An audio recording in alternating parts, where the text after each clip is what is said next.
morning and welcome to Sports at Sunrise, where you get your morning sports opinions. Now, I'm Caleb. The guy sitting next to me is Geek. Geek, how are you today?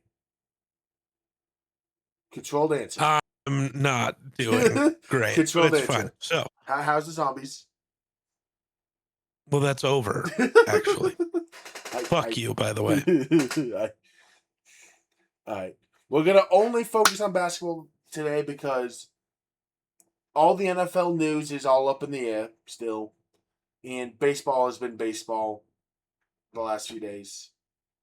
We're going to kick off with a small bit of Giannis thing. Apparently, there were two key moments in what led to the downfall of Giannis and the Bucks. Geek, you want to guess those moments?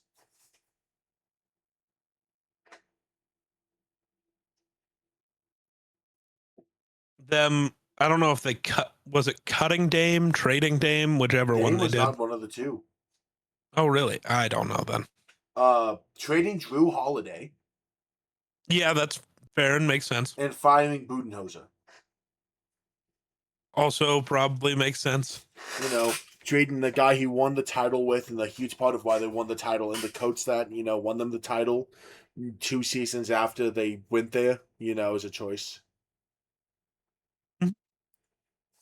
So I understand that. So we will then go to the rumors on the street.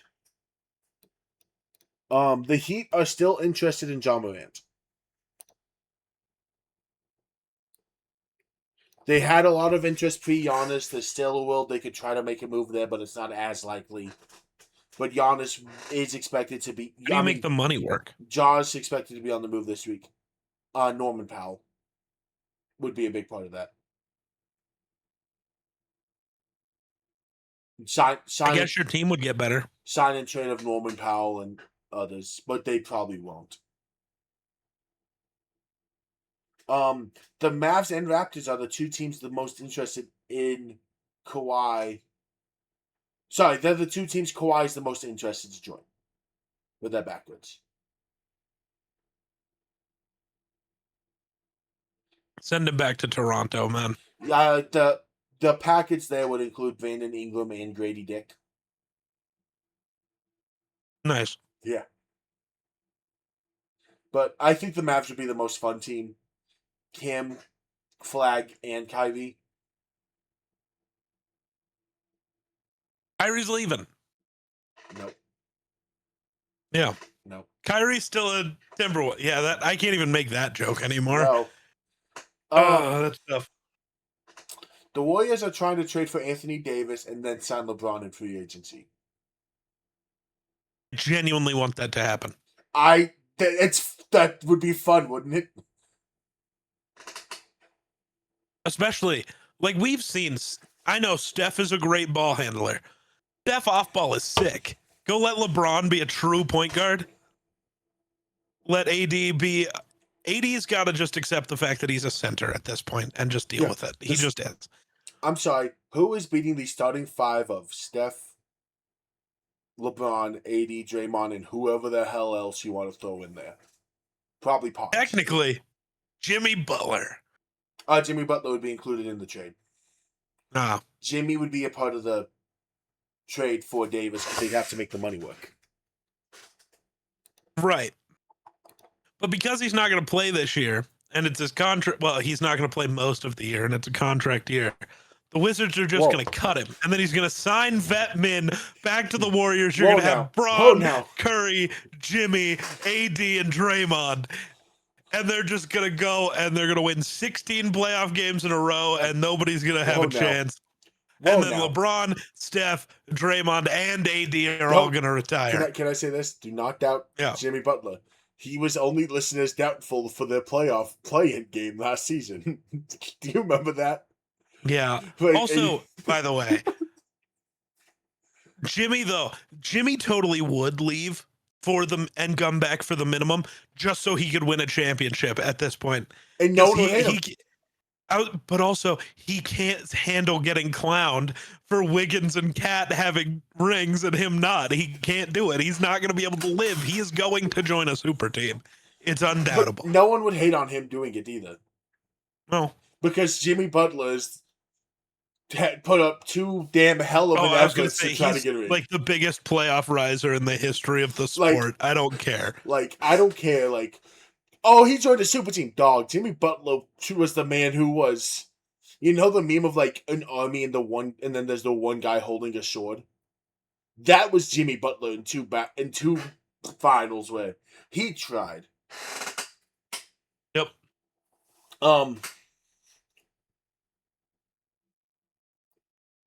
The issue though, the Mavs are interested in Kawhi. They're not a plausible trade destination for him.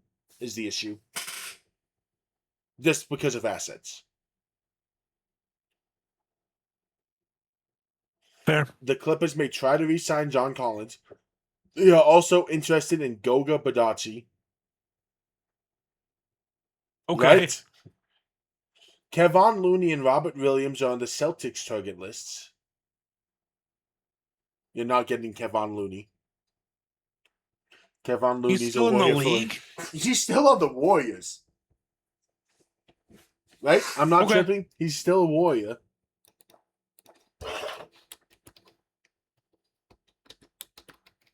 No, he's a Pelican. Oh, he's a Pelican now? Huh. Yeah. Knicks also are interested in Looney because Mitchell Robinson's not expected to return there. Money. And Marcus Smart is expected to get a 3-year offer from Houston. What an oddly specific thing. Okay. What? No, but you see, Anthony Davis and LeBron are actually Timberwolves, is what I was. No. Yeah. No. How you're not getting the upgrade of. Yeah, AD straight up for IO. That's not the guy I try to trade for AD. Who do you think you'd try to trade for AD? Rudy? Well, Rudy, yeah, but I don't think the Wizards aren't going to take him. Is my point. The Wizards just would say no. If you're gonna throw out unrealistic worlds, at least throw it out with Rudy. Well, no, because imagine the defense with AD and Rudy, and then you got LeBron, and you got Ant, and you got Jaden McDaniels. It doesn't even matter. LaMelo doesn't even have to play defense. He can just stand on the other end of the court the whole game. I don't care. I mean, he got AD and Rudy. He scored 91 points that way. True. Anyways, we'll go to the few trades we've gotten. Isaiah Joe's a Piston for 2 seconds.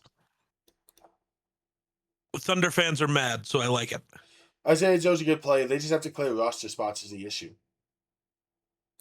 And I'm sure money. They're not going to be able to pay everybody. No. The Hornets and Miles Bridges, a 2029 first round pick and a 2027 second round pick. To Phoenix for Grayson Allen, Royce O'Neal, and a 2033 first. That Devin Booker 15 era looks really bad. I feel bad for Devin Booker. I don't. He, much like Dame did, elects to be there. He gets what he deserves. You have the chance to leave at all times, especially in the NBA. Just say you're considering a trade and the team will move you. Like, it's not that hard. Nobody's ever forced anyone to play on a team they didn't like. So, well, okay, that's not true. I'm sure they did 40 years ago. But now you just say you're kind of unhappy and they either fix it or they trade you. Devin Booker elects to be there. He could have left in free agency 5 different times. But we have always, the league, most teams, when they have a superstar who truly wants to be there, has done a okay job majority of the time, at least giving them something to compete with. The Cavs never did. With LeBron? Yeah. Yeah, and he left. They never gave him something to compete with. Right, he left. Booker should leave. It's the exact same thing as Dame. It's exactly the same. The difference is Dame was good enough to carry a team. Devin Booker is not. But the Timberwolves gave him something to work with at least. He just played in the same time as the Warriors. What are you talking about? The game with the Blazers for a period of time. Granted, it was Prime Warriors time. They went out and got him role players who could help him actually defend and win games. Are we gonna They act got like him role players. They didn't get him a single. His biggest star he ever played with was who? CJ CJ McCollum. Why are we hitting on CJ McCollum? The definition of mid. Why are we hitting on CJ McCollum? Because he's the definition of mid. CJ McCollum was the most improved player of the year. Cool, man. CJ was giving you 22 and 4. In 4. Yeah, because there are only 2 real basketball players on that team. Somebody's got to score some points. Nurkic was a real player. Dog, he averages 7 points. Shut up. Let's see what Yusuf Nurkic's average back then. I have no idea. I'm pretty sure he's more like 14 to 16 range. Okay, so he's Rudy. Congrats. You have Rudy Gobert. You were getting 15, 10, 2 and a block and a half a game from Yusuf Nurkic. Correct. And again, why? Because that team had nobody good. What do you know about Mo Harkless? What do you know about Mo Harkless? I know Mo Harkless was nice on them damn Blazers. No. Mo Harkless was giving them 8 and 4 on 35% from 3. Bro says he was nice. He was giving him 8 and 4. With a steal and a block game. Hold on. Mo Harkless was giving. What do you give him 10 and 4 on 35% from 3? Dude was nice. Dude was nice with it? Yes. What do you know about Al-Farouq Aminu? Okay, so genuinely, does that mean Bones Highland is nice with it? He was giving you 8 and 4 last year, so Bones Highland is nice with it. The guy you talk the most shit about. No, because Bones Highland doesn't play defense. Mo Harkless plays defense. What do you know about Al-Farouq Aminu giving you 9 and 7 a night on 41% from the field, 35 from 3?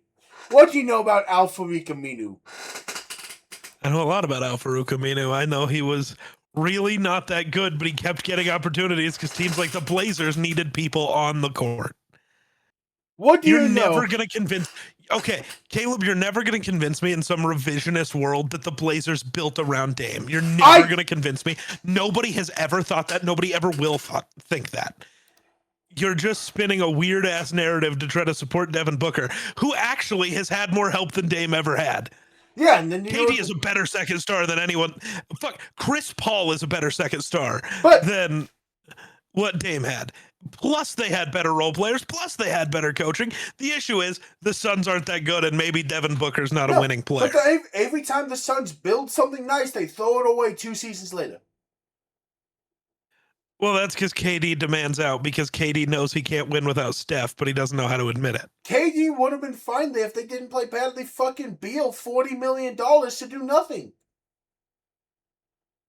And you know that's true. Nah, Bradley Beal the GOAT. What did Bradley Beal put up? Also, what do you know about Ennis Freedom on the Trailblazers? I remember him picking up Dame after he hit that 3 in Paul George's face from 80 feet. Yeah. Is Bradley Beal still in the league? Yeah, and Bradley Beal in Phoenix put up 18 and 17 a game. Dog, what do you mean? They were paying him to do nothing. Better than any of the people you mentioned for the Trailblazers ever. Congrats.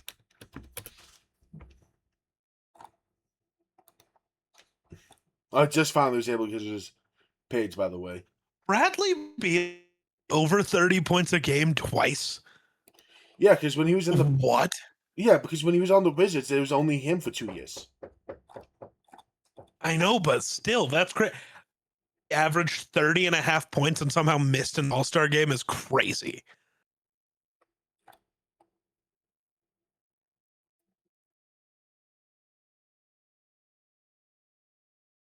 But yeah, no. Bradley Beal wasn't the problem in Phoenix. As always, the problem on a KD team that underperforms is KD. I'm going to keep saying it until he proves me wrong, which he never will. Yeah. Bradley Beal's time in Phoenix, he was a net negative to the team when on the court. By what, plus minus? I don't fucking care about plus minus. Per 100 possessions. His first year was the only year he had a positive. He was a 0.9 above average offensively. His first year there. Okay. He ended up totaling as a plus 0.4 plus box plus his advanced statistics plus minus ended up at 0.4. So he was 0.4% above an average player making 40 mil.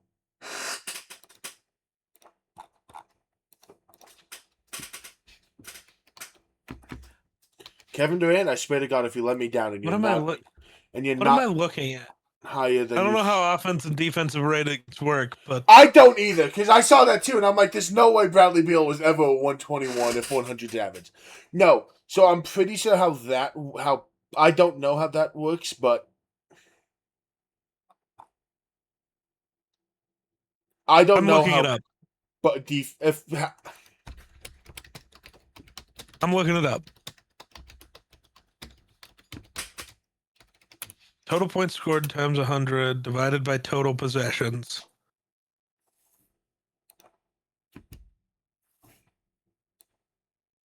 I don't understand.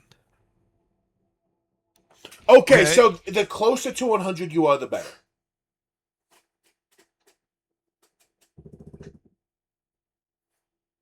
Well, actually, no. Yes. No.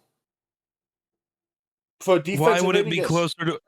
Oh, for defensive rating, sure, yeah. Defensive Maybe. is closer to 100. A rating significantly below the league average is considered an indicator. For example, a defensive rating of 100 is better than 110. So the lower your defensive rating, the better. But he was way a net positive offensively both years because he had a 117 and a 114. The only year where he was under 100 was last year in LA. Fucking who cares? But being that was under, also in 6 games, so shut up. Did I say anything about him in LA? No, but you were saying he was below average his second year. A 114 is not below average. That is really good. Really good is 115. So he was 1 point off really good. His defensive rating was bad, but okay, it's Bradley Beal. What did you expect? He's never played defense before. You don't get to hold him to that standard only in Phoenix. Dude, I'm trying to pull something up.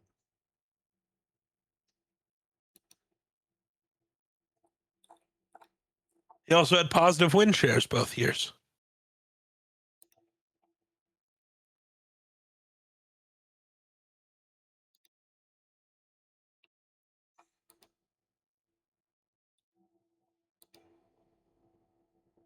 Hey, would you say Jared Allen's a great offensive player?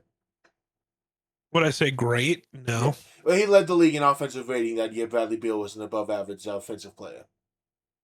So you're just now trying to prove the point. So your new goal is to say offensive rating doesn't matter because his was good. So you went from offensive rating matters because he was bad to then defensive. Finding out he was good to now saying I was talking defensive. I said the fuck cares? Dog, it's defensive. You looked at the wrong numbers. I said his offensive plus minus per 100 possessions was not good, which is the next chart down.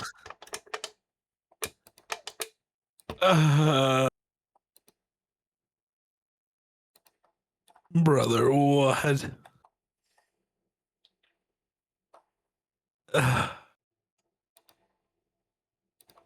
You go back. But also, I just have to look. For context, I hate advanced statistics because I can't even argue. For context, Devin Booker is the worst defensive rating player since you want to use defensive rating.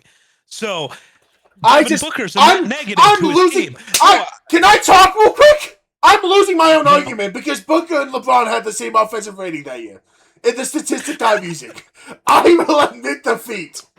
Yeah, dude, Bradley Beal wasn't the problem. The Phoenix Suns are the problem. Oh, wait. Oh, no. Time out. I was looking at defensive, not offensive.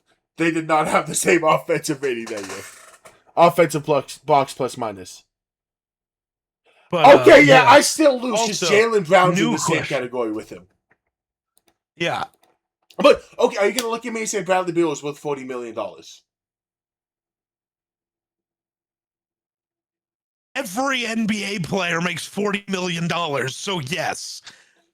Like, okay, hold on. Let's look. NBA $40 million contract. I wonder if I can find this. I really want to be done with this conversation, but I don't care. What would that have been? 2023, let's say? Holy shit, how many guys are now making... Let's see. Zach LaVine, Trae Young, Fred VanVleet, Klay Thompson. Fred VanVleet's ridiculous.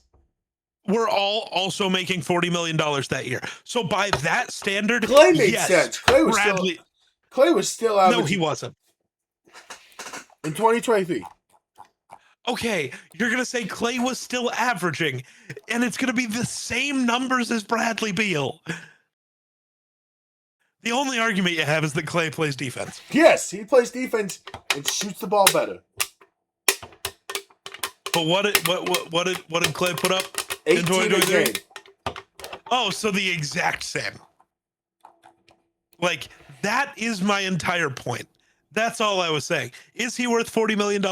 According to what the NBA was giving $40 million contracts to, yes, he was worth $40 million. Okay, can we move on? I don't care, and I still haven't eaten today. This doesn't need to continue. Random Bradley Beal yelling. Oh. I love how this all started with Miles Bridges and... God. Let's talk about the trade that actually matters for like 7 minutes so I can leave. I say, and I'm kidding. The Timberwolves have traded for LaMelo Ball and Josh Green. They give up Naz Reid, a unprotected 2023 first, and pick swaps.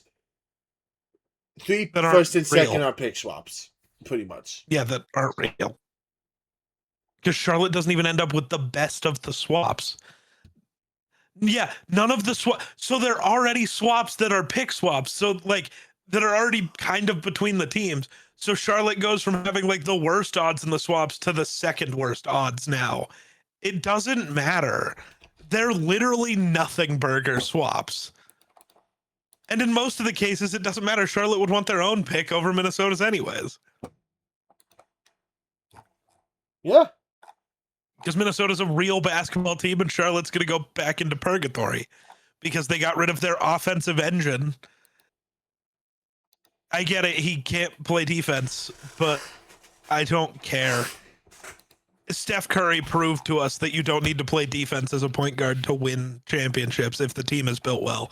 And I do think Minnesota is built to play defense. I also think, Caleb, what did I rant about all playoffs long for the Timberwolves? That you need a playmaker. What is LaMelo maybe the second best at in all of basketball? Being a playmaker. Correct. I have no problem with this trade in theory. Other than maybe injury? The fact LaMelo has not been able to stay on the floor is my issue with this. Sure, but he also played 72 games last year. Which is the second most in his career and the third time he's gotten the fourth time he's played over 50. So I know it is the third time he's played over 50 games in his career. Yeah. But also, to be fair to LaMelo and to shit on the Hornets a little bit, when you are 30 games out of the playoffs 2023 and LaMelo's hurt and he could come back at the end of the year, why would you bring him back? I wouldn't. Like, right. So how many of these, he didn't play any of these games? Yeah, he probably could have played another 20, but Charlotte didn't want him to because there's no point, so we might as well tank for the picks. That's the like a thing that nobody is considering. I'm trying to that find I think really matters. I'm pretty sure there's someone where I can see what his injuries were on reference. I'm just trying to find it. I'm sure there is, but it's somewhere. I just gotta find it. I've seen it before. Yeah, just don't know where you look. Let me just try this. But yeah.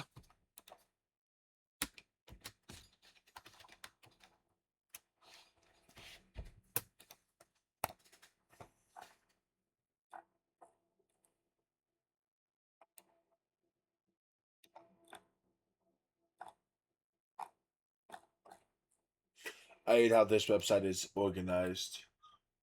I don't know. I want a list. I want a better list than I'm getting. I want a list of like He how had long he was. surgery on his ankle at one point. I want like a list of like, and then how long he was actually. Oh, here we out. go. I got it. Well, remember that wouldn't actually tell you, because if you're out with the injury but could come back and you still sit out, you're still out. So that doesn't tell you anything. If it's like, because he's had wrist surgery. It was a minor wrist surgery. Most guys come back from in a few weeks. I've literally something I saw trying to find a better one. So he fractured his wrist in March of 2021.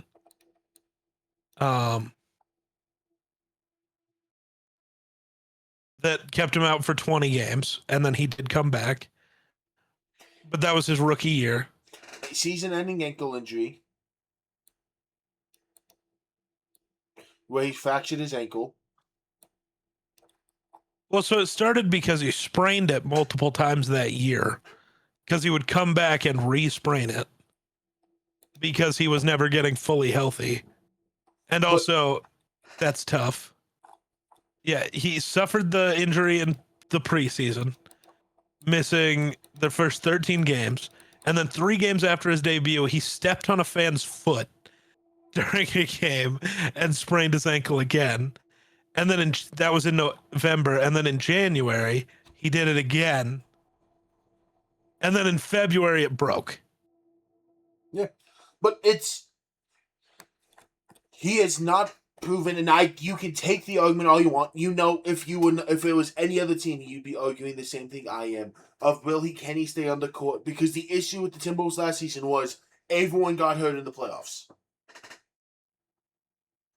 Again, Sure. In theory, you guys should be better than you were last year. In theory. In theory, I like this move. Can it translate to him actually being on the court and helping you guys? Is my only issue. I'm just going to say yes. And I'm going to say it's like, because I think he'll play more just because when you have a chance, when you have something to play for, you play more. That's just how it works. I think he'll if play your less ankle kind of hurts in your 30 games, maybe. And I'm good with that. I don't care. I would. If Minnesota's proven anything, regular season doesn't matter. Yes. As long as you're the 6th seed, it doesn't matter. Like, genuinely, it doesn't matter. So, I don't care how much he plays in the regular season. I really don't. I don't care if genuinely, if it leads to wins in the playoffs, I don't care if he plays a single regular season minute. Only I don't. Now, that obviously wouldn't lead to wins, but you know what I mean. Like, I don't care if he averages 10 minutes a game. I'm also interested to see what you guys do depth-wise now. Do with who? Depth-wise. Oh, nothing. Like, genuinely, Josh Green is getting moved for a starting power forward. That's just what's going to happen. You're not getting a starting power forward for Josh Green. Yeah, you are. No, you're not. No team is that dumb. Yes, they are. Constantly. What are you talking about? But like when Dante comes back, I mean, your guards look fine, right? Because you've got Terrence Shannon, who's just going to get more minutes now. You got Bones Highland, he's just going to get more minutes now. Isaiah Evans, who you just drafted, exists. You've got Ant, you've got Io, you've got Dante, you've got LaMelo, you've got Jalen Clark, who's going to get more minutes. You've got Mike Conley, who's probably going to play a lot. Guards, you're chilling. You're not going to get Dante back this year. Scary. You're not going to get Dante back this year. Right, and Jason Tatum can't come back in 6 months. Oh, fuck, he did. Sure. Everybody else can come back except Dante. Sure. Jason Tatum's the only one who's come back that fast from that injury. Halliburton probably could have. Maybe. The issue is, why would you come back for a team with 1 win? Like, who cares? I'm just saying, Dame hasn't even come back from his. Dame was also 55. Well, Dame was not. Dame was old as dirt. Yeah. The big issue is we need some bigs. We need some bigs. Pretty bad. You say it's the big depth that I'm worried about. I mean, you're really hoping Joan Behringer is really good. Jaden McDaniels is absolutely playing the 4 right now, which is honestly actually maybe fine. That man ain't scared of shit. So I think you guys are just in a problem of, because someone's gonna have to. We're in a problem if we have too many guards. So we're gonna move some Someone guards. has to be on the move to get a backup big. Well, if you can trade somebody for a starting 4, you can then use because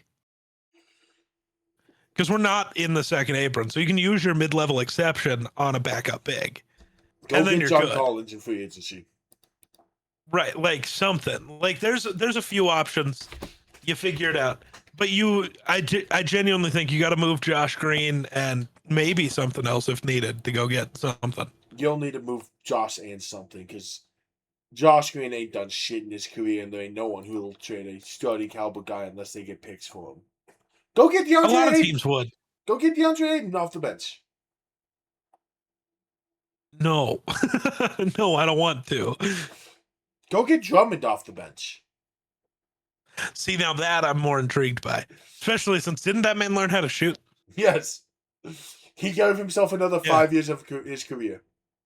He really did. If he learned how to shoot, that is Yes. really how that works. No, he did. He did. 35% from 3. Obviously not on a lot of shots, but I'll take it. It's better than Rudy. But okay. Yeah, go get I don't yourself. know. I'm excited. Give me LaMelo. And go get yourself Brooke Lopez. But it's also, LaMelo was a move you had to make. Yes. You couldn't run it back with the same team again. No. And if there's one thing, if there's one thing I can respect about Tim Connolly, if there's one thing I can respect about Tim Connolly, he's not afraid. He's going to take a shot every year.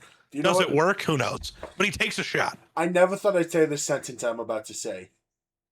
I think Minnesota is a lot safer trading for the duo of LaMelo Ball and Anthony Edwards than they would have been with John Moran and Anthony Edwards. Yes. Because at worst you go, oh fuck, he got hurt. That sucks. But you see the flashes when they're on the court of, damn, that team could have been I'm talking about the city, not just the team. Oh, well, that's also fair. Look, now you just got to worry about, LaMelo Ball's on the road. Watch out. Well, luckily for most of basketball season, there's so much snow he won't be able to drive any of his cars. They physically won't move. Hey, bro, he'll get a bigger truck and just drive that. I did see, by the way, if any Hornets fan watches this, I swear to God, if I see another edit of Naz Reid not wearing an undershirt under his jersey, you're wrong and stupid and you don't deserve him. So that man has never not worn a t-shirt. Did he hear Naz Reid might get traded again? Good. Back to Minnesota. Did you hear who one of the suitors might be? Who? He's not going to Denver. He's coming back to Minnesota. What would you do if Nas ended in Denver? I'm blowing up Ball Arena. Whoa. It'll be empty. Just think. They just have nowhere to play. Think. Naz Reid, Nikola Jokic, Jaylen Brown, best big three in the NBA. And literally 0 NBA quality players on the roster around them. We still have Aaron Gordon. 0 NBA. We still have Aaron Gordon. We'd still have Julius Strother. Okay. I'm done with this we conversation. I'm out. technically still have Christian Bron for now. Anyways, that does it here at Sports at Sunrise. We hope you have an amazing day, and bye.